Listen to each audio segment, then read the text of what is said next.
Hello friends, तो आज प्रश्न वाली 1.1 कंप्लीट करा देंगे जो कि क्लास 10 का है, या एक दो सवाल बच जाएंगे उसको नेक्स्ट वीडियो में बनवा देंगे उनके बारे में। ठीक है ना भाई। तो चलो बात करते हैं क्वेश्चन नंबर 2 की। क्वेश्चन नंबर 2 कहता है कि दर्शाइए कोई भी धनात्मक विषम पूर्णांक 6q+1, 6q+3 और 6q+5 के रूप का होता है। तो पहले हमें यह पता होना चाहिए कि धनात्मक पूर्णांक क्या है और ऋणात्मक पूर्णांक क्या है। तो देखो, धनात्मक का मतलब होता है बेटा पॉजिटिव संख्याएं, वो संख्याएं जो कैसी होती है, प्लस की होती है, जैसे प्लस का 1, प्लस का 3। और ऋणात्मक का मतलब होता है वो संख्याएं जो किसकी होती है, माइनस की, -1, -2, -3 डॉट डॉट डॉट बहुत सारी होंगी। ठीक है। अब एक ये तो हो गया धनात्मक शब्द के बारे में, ये हो गया ऋणात्मक के बारे में। अब एक शब्द हो रहा था पूर्णांक। क्या होता है, पूर्णांक। तो बेटा ऐसी संख्या जिनके बटे में क्या होता है, एक। क्या होता है, एक। यानी कि कहने का मतलब है जिनके बटे में कुछ भी नहीं होता उनको कहते हैं पूर्णांक संख्याएं। जैसे 3, 4, 0, 5, 6, -2। भाई अब क्या हो गया, शरीर के बटे में क्या है भाई, जिसके बटे में कुछ भी नहीं होता उसके बटे में क्या होता है, हमेशा एक। क्या रहता है, एक। जैसे 5 के बटे में 1, 6 के बटे में 1, -2 के बटे में क्या है, एक। तो इनको कहते हैं पूर्णांक संख्या। अब एक शब्द आ रहा है इसमें विषम। क्या आ रहा है, विषम। और दूसरा शब्द आ रहा है सम। तो बेटा ऐसी संख्याएं जिनमें 2 का पूरा पूरा भाग नहीं जाता है उन्हें कहते हैं विषम संख्या। जैसे एक में 2 का भाग नहीं जाएगा, 3, 5, 7, 9, 11, 13 डॉट डॉट डॉट और भी हैं बहुत सारी। एक होता है सम संख्या। क्या होता है, सम संख्या। सम संख्या वही संख्याएं होती हैं जिनमें 2 का पूरा पूरा भाग चला जाता है। जैसे 2, 4, 6, 8, इनमें 2 का पूरा पूरा भाग जाएगा कि नहीं जाएगा, चला जाएगा ना। तो इनको कहते हैं सम संख्याएं, और जिनमें नहीं जाता उनको कहते हैं विषम संख्याएं। ठीक है, यहां तक कोई डाउट बेटा। अब देखो इसमें शब्द आया है कि सिद्ध कीजिए कोई भी धनात्मक विषम पूर्णांक। धनात्मक भी होना चाहिए, विषम भी होना चाहिए, इसमें 2 का भाग भी नहीं जाना चाहिए, और कैसा होना चाहिए, पूर्णांक। पूर्णांक माने पूरा पूरा क्या होना चाहिए, अंक भी होना चाहिए। ठीक है, यहां तक कोई डाउट। अब देखो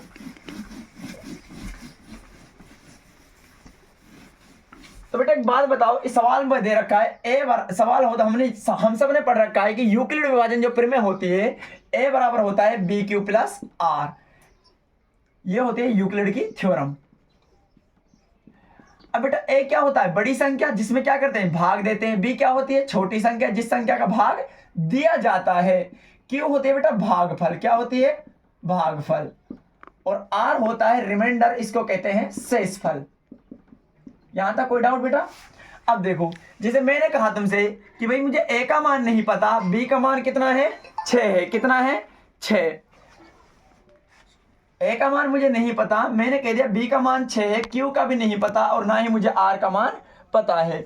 तो तुम क्या करोगे भाई, जिस संख्या का भाग देते हैं और जिस संख्या में भाग दिया जाता है, भाई ये संख्या हमेशा छोटी होती है किससे, जिस संख्या में भाग देते हैं उससे। जैसे यहां पर भाई क्या होगा, बड़ी संख्या होगी, 12 हो, 8 हो, 7 हो, कुछ भी हो, लेकिन 6 से क्या होगी, यहां पर बड़ी संख्या ही तो होगी।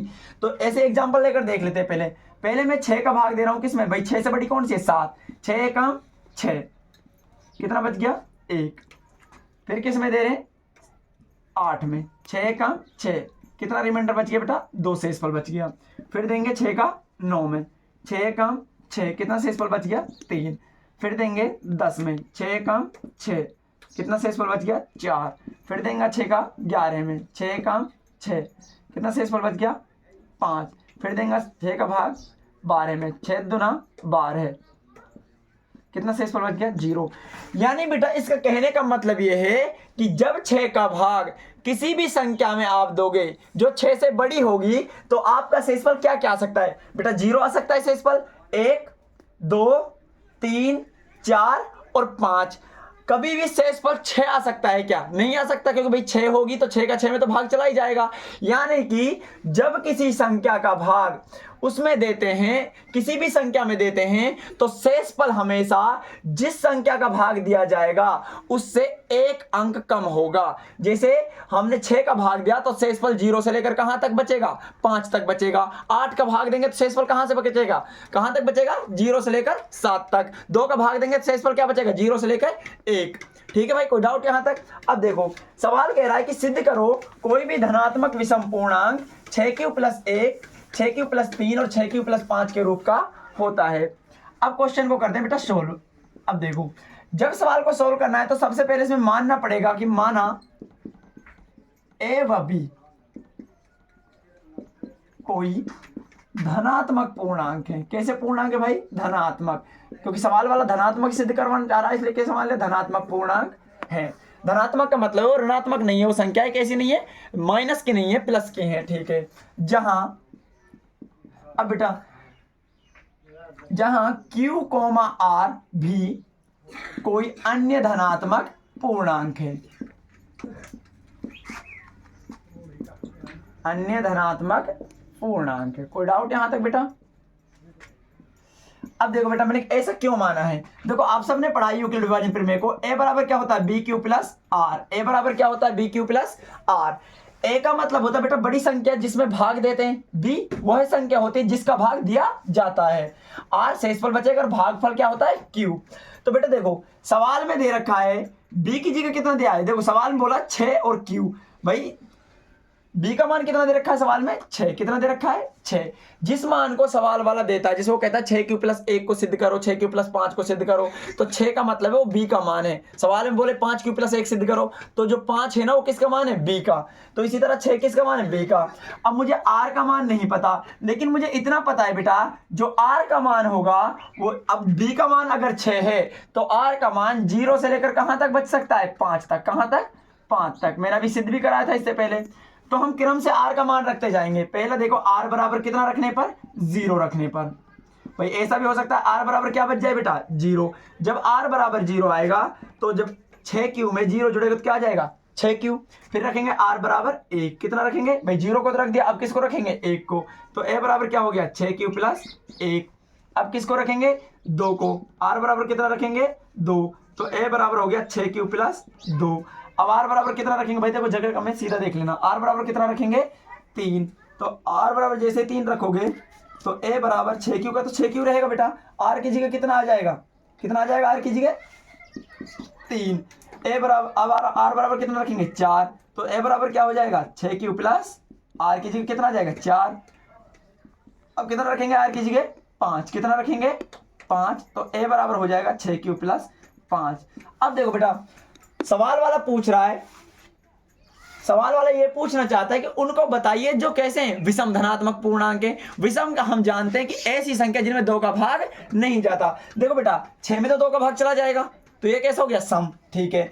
6q में तो 2 का भाग चला जाएगा, लेकिन बेटा 1 में 2 का भाग तो नहीं जाएगा ना, तो ये कैसा हो गया? विषम। इसी तरह इसमें 2 का भाग चला जाएगा, लेकिन 6q में भी 2 का भाग चला जाएगा, लेकिन 3 में तो नहीं जाएगा ना। भाई मैं आपसे कहूं कि 4 प्लस 2, 4 प्लस 3, इसमें 2 का भाग 2, इसका मतलब यही तो है 4 में 2 का भाग अलग जाएगा और 3 में 2 का भाग अलग जाएगा। 4 में तो चला जाएगा लेकिन 3 में नहीं जाएगा, तो ये कैसी संख्या हो गई?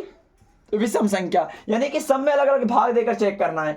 6q में तो 2 का चला गया लेकिन 3 में नहीं जाएगा, ऐसे ही इसमें चला जाएगा, 6q में चला जाएगा, 4 में भी चला जाएगा, लेकिन यहाँ 6q में चला जाएगा, किस में नहीं जाएगा? 5 में। तो हम कह सकते हैं चूंकि 6q plus 1, 6q plus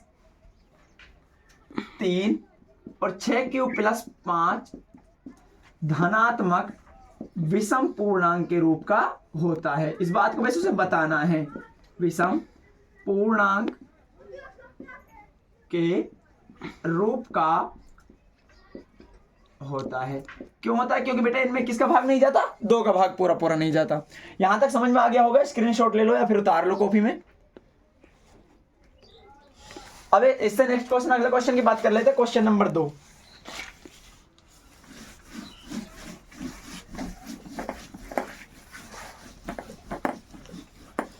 question number 2 कह रहा है किसी परेड में 616 सदस्यों वाली एक सेना की टुकड़ी को 32 सदस्यों वाले एक बैंड के पीछे मार्च करना है। दोनों समूहों को समान संख्या वाले स्तंभों में मार्च करना है, तो उन स्तंभों की अधिकतम संख्या क्या है? मैंने आपको एक शब्द पढ़ाया था बेटा, HCF। क्या होता है? HCF। H का मतलब होता है हायर। क्या होता है? हायर मान होता है बड़े से बड़ा। अब वो भी यही कहना चाह रहा है कि अधिकतम संख्या कितनी आएगी। तो जब भी आपको सवाल में कम से कम जगह में अधिक से अधिक सामान रखने की कोशिश करे, या सवाल में एक शब्द आए अधिकतम, तो आप समझ जाना उसका क्या निकालना है? HCF। क्या निकालना है? HCF। अब किसका HCF निकालना है? 616 और, अब देखो सदस्यों की संख्या कितनी है? 616।